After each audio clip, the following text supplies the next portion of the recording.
Well, joining me now is the man who's President Obama's recently appointed to the Regional Administrator for the Environmental Protection Agency, Jared Blumenfeld. Welcome, first of all. Let me start by saying you're in a new job. You've worked in San Francisco. You've been with Park and Rec. You've done some environmental work here. But what's at the top of your list now that you're the EPA guy? So, Belva, first of all, thank you for having me tonight.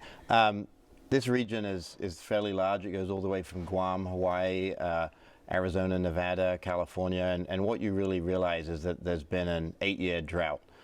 In terms of the environment, many of the programs from the federal level have gone very little distance over that 8-year period. So communities from LA to San Diego to Phoenix to Las Vegas to the Bay Area are really thirsty for environmental programs and leadership, and that's what President Obama has been doing.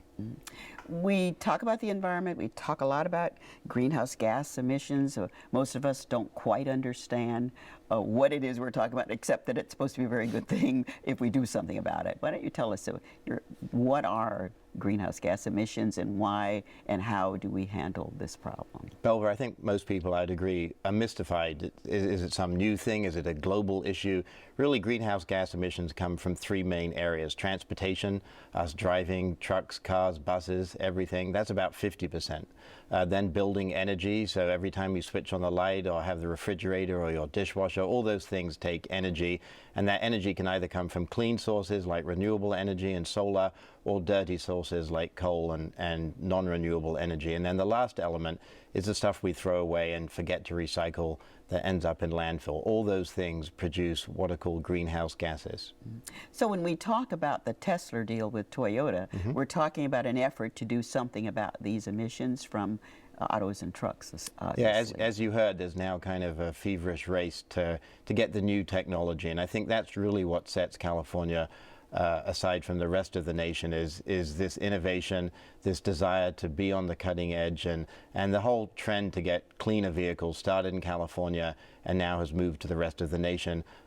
Tesla is desperately in a race to get the best battery technology, and if what we just heard, if you have a 300-mile range, that will really revolutionize the way that we think about vehicles.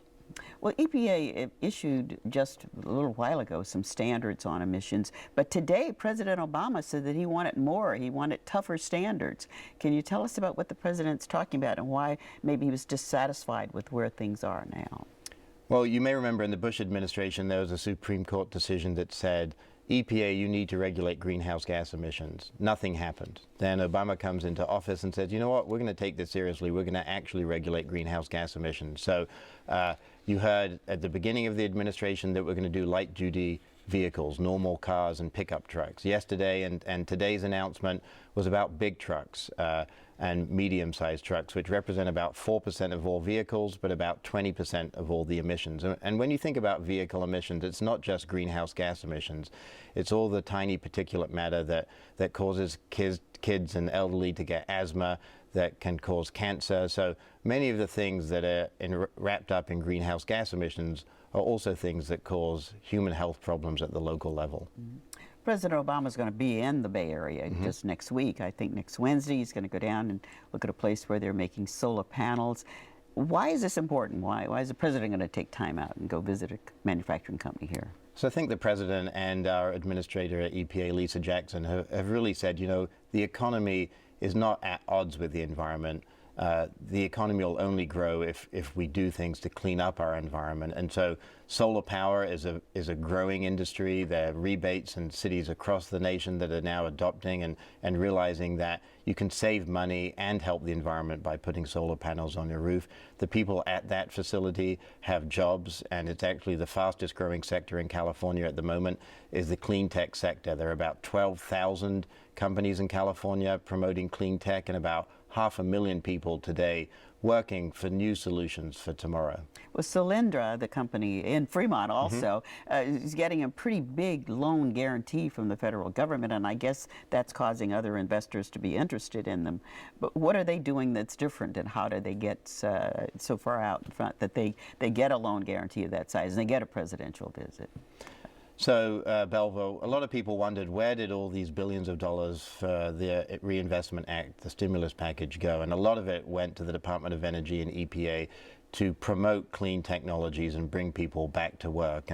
And the Department of Energy did competitive bids. Both, we were just talking about the batteries for Tesla. There were U.S. companies that won that bid in Massachusetts. Here in California, there's new technologies that do a number of things. They make solar panels more efficient, so they get the process of converting sunlight into electricity better. And the second thing they do is make it less expensive. And so those are the two main things that are being looked at. And the third is a really important one, which is hiring local people and bringing people that currently don't have jobs back into the economy through clean energy. You had an interest, and very quickly at the end, in doing something to help people in low-income neighborhoods. Is there still a room with all these big issues before you to work on that? To me, that's the most important issue. Those who can afford it least shouldn't be paying the highest electricity bills.